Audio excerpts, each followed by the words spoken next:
Without further ado, we're gonna get into the video how I shot RPT Bugger 1 and how it went with D-Thing and the RPT numbers. At that day, we was looking for hotels to basically shoot, and that was basically like 420 friendly. Cause as drill artists, everybody like to smoke in their vids, everybody like to, flash money, flash goms. So if you know about the video shoot. As directors, we always gotta record, or we might just see the unexpected, expect the unexpected. I really didn't think it was gonna be like one of my number one videos. As of right now, it's sitting at probably like 790,000, maybe 800,000. Like from how we shot the video, first of all, we probably floated around like 4 hotels, maybe 3 hotels, 4 hotels, just to get that 420 friendly, smoke in the balcony and all the good look that they wanted for the video around the whole city. So when we found that one hotel, like that first time, we was like, yo, we done walking. This is the only last and final hotel we're gonna shoot it at. So we end up shooting it. That was one of the main reasons. Second main reason was nobody was 21 and older. So at that time, I was 21 and older. They basically need like an ID to, verify and all that extra stuff in terms of purchasing a hotel.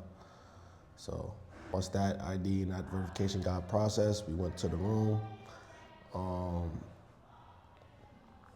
This is probably when it gets worse. We was waiting for a lot of people to show up.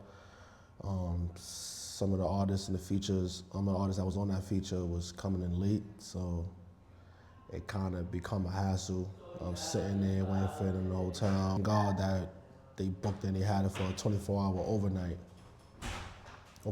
But I mean, it technically was a 24-hour overnight. It was a few hours. I think this video was probably the video I had to really freestyle, because I technically didn't really, number one, I didn't really get to listen to the song until we was ready on the scene, so I couldn't play nothing. Number two, it basically wasn't like 420 smoking friendly, so we had fire alarm, the detectors to basically saying that when it's gonna go off. From there, we basically had to rush the shots. So that became a hassle. The fact that we had to wait for people, it wasn't 420 folks smoke friendly, so we had to wait on people. We had to rush the shots, and there was about a lot of us, maybe over 20 people was there. So it was the whole hood came out, or even plus more. We was ready downtown, and a professional hotel, had a lot of top security. There was a lot, so to even finesse these shots was crazy in the room, because next door to us will be, visitors or tourists coming from the city to come visit New York. So a lot of them was asleep. It was like a late night hour. We probably shooting this maybe 11, 12 o'clock at nighttime, like past midnight. As a shoot a drill video to really stomp and to really get a shot out, and then not to get no distractions and no disturbance, came crazy. This way it got worse. They was young, they were teens, the people that was shooting. They always wanted to smoke. People wanted to roll up, people started lighting blunts. And that's when once I started seeing the smoke in the air, I knew right there and there I had to stay consistent. In terms of getting the speed, staying on top of their backs, because at the end of the day, they put their monies, their ends to it. To get kicked out, we wasn't gonna get the refund back. So from there, I was rushing them, telling them yo, we gotta make a decision right now, because once these guards and everybody else come up, or anybody start, snitching and telling where we at, then we're gonna potentially get kicked out for good, and you never could ever book a hotel or a space in here ever again. So shooting the first scene, the first shot. So we shooting the first scene, the first shot.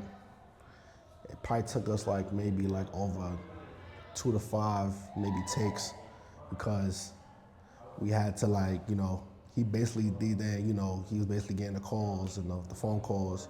So basically disturbing the music, because people want to come in, want to join, want to see where everybody was at, how to get to the location. So that made the video, it kind of prolonged the video until we had to get it like after maybe the 4th or 5th take. We got that one shot, cool. Yeah, mind you, in that video was only like 3 scenes. You see one in a hotel room, which is the first shot. That was the first shot that we was maybe struggling with. And the second shot, you already know, was the lobby scene. So the guards came up, you already know how that went. It didn't look too pretty. They smelled the smoke in the air, the alarm started detecting them. They got a red flag, a warning, and then they came up to see what was the fuss about, and then they had complaints as well, so it didn't end well. So by the time he was coming in there, I'm like, shit, I hope I'm back with my mom, like, yo, I hope I don't get locked up in this shit, cause we had what we known that weed was illegal, so we was already violating like one of the, you know, the rules in there. So I'm like, damn, fuck, they sent an NYPD upstairs. So I'm like, fuck, we gotta get this shot done fast. Or we gotta move out there quick. But after that first shot, once we started feeling that, we started seeing that, they started knocking on the first time, we started packing our stuff and going. We ain't, no hesitation, no nothing. By the time we hit the lobby, the officers already coming upstairs. They seen us, they basically trying to kick us out. The second shot, that's when we did the lobby scene. So we did a fast, little quick lobby shot, real fast, while they was upstairs being distracted about what was going on in the room we just had. We basically did that second shot. We nailed it. It was basically a quick one take. We got it in one take.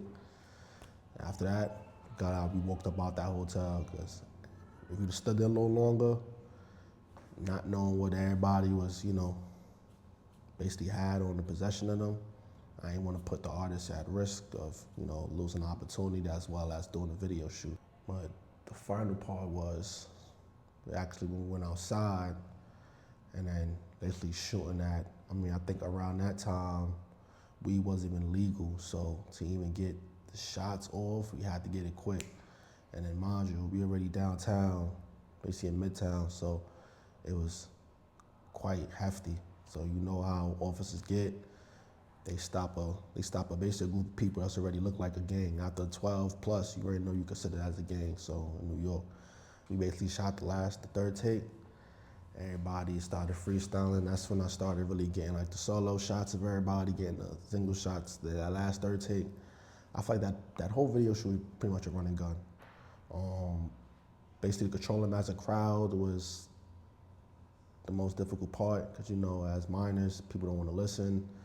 People want to make sure stuff is right, they fit, want to make sure their friends is there, stuff like that. So that became a hassle. Me as a, you know, grown adult, it takes a lot of patience to deal with, you know, minors, especially that young artists coming up that want to do something with their career and make a name for themselves. Just to really get them as a certain, I basically had to really pretty much direct, shoot the shot, the lighting and everything. So from there on, we finished, we got the video done, shot, and then that was the end of it.